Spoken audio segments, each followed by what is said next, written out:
Hello, in this video we see that there is this transcript for a student called R.Rika, and the GPA is given here and you have the grade and courses that the student has taken. So we want to create this application such that when clicked on this button, select a student, you can select a student whose grades and courses you wanted to see, and that is how this application is going to work. So to write this code, first of all we need a database here. So the database is in my documents. So this is the Access database. It has 6 tables and 1 query. So since we want our worksheet to display all student information, we're going to use this student table. So first of all, we will go in our developer, go in Visual Basic and insert a module. We will then write our code. So this is our code for our transcript application. So here, as you see, this is the main sub procedure. It says to call the create student list, which is here, and after it calls that, we say that the worksheet student transcript that we are working on, which is student transcript, this sheet, we activate it, and then from range trans tbl to range trans tbl dot offset 0,10 xl down, we clear content. So basically this line says that from this cell, which is trans table, so from this cell to offset 0,10, which is semester, and xl down, all the way down, we want to clear the contents. So that is what that line of code says. And then we go to the form student choice dot show. So we already have a form here which is called form student choice. So we will go on this form once this code says form student choice dot show. So we will go on this form. So we already have this form. So on this form, once it shows to the user, the user can select the student that he or she wants. So we will write a code in this.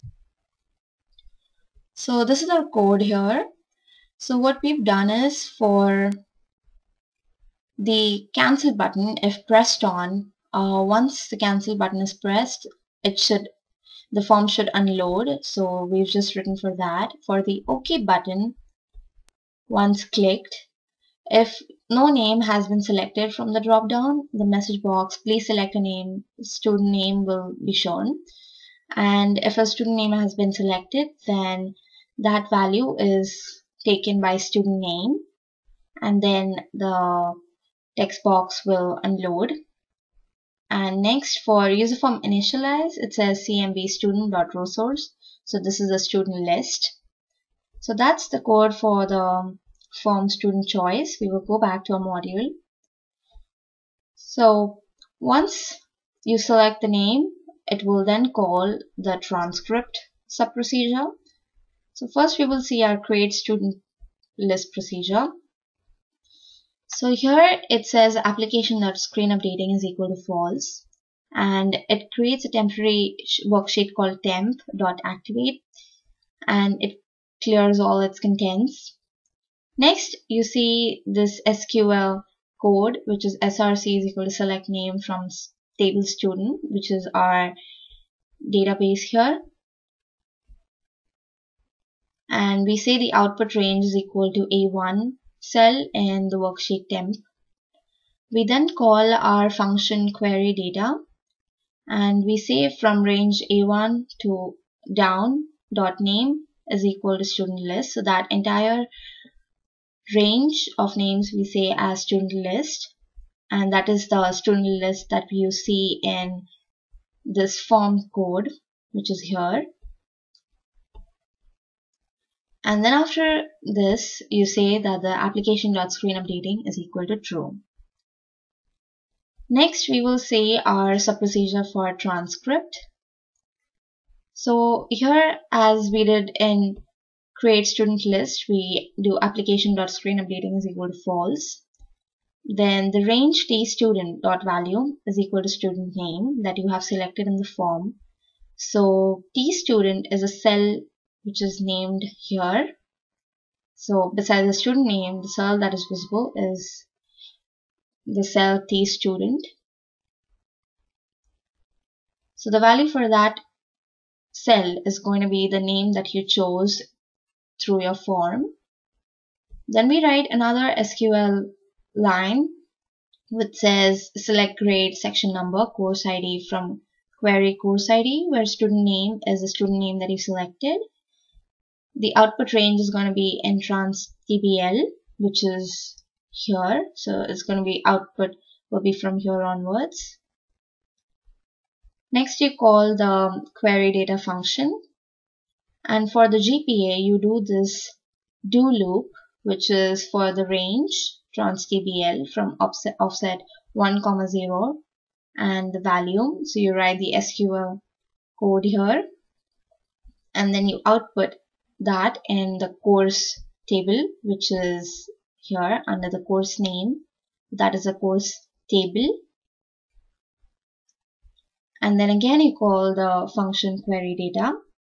Next, for the section table, you write src SQL code and you output that, which is here, which is sec table, as you see. And then you call the function query data. After you've done that, the GPA, the total GPA is going to be the GPA initially, plus for every course you keep adding that. For every I is equal to I plus 1, and you keep doing that loop. After this do loop ends, your GPA value is going to be GPA upon the number of courses. So our GPA cell is cell C10 besides the GPA.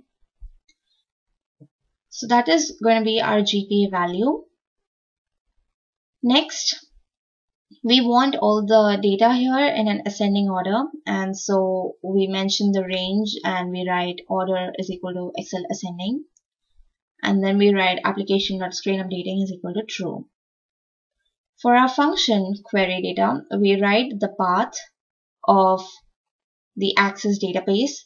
So this is my path, and this is the db.info is what I've given the name as.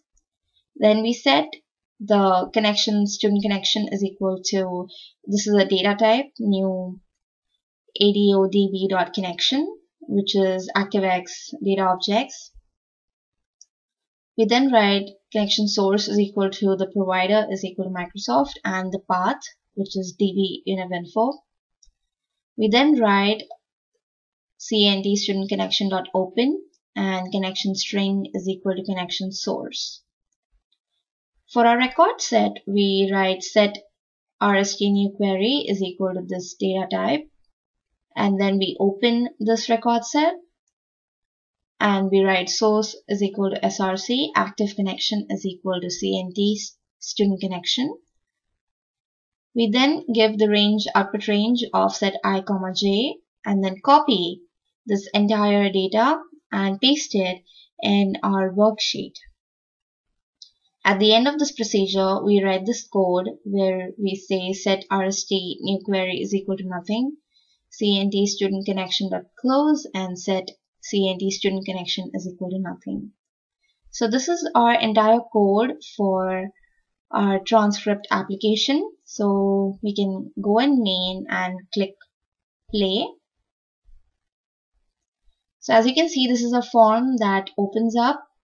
So you can select from the drop down any name. So we say J McKinsey and we click OK. So this is the course, these are the two courses that J McKinsey has taken, with his GPA being 4.0 and other data as you can see for the courses.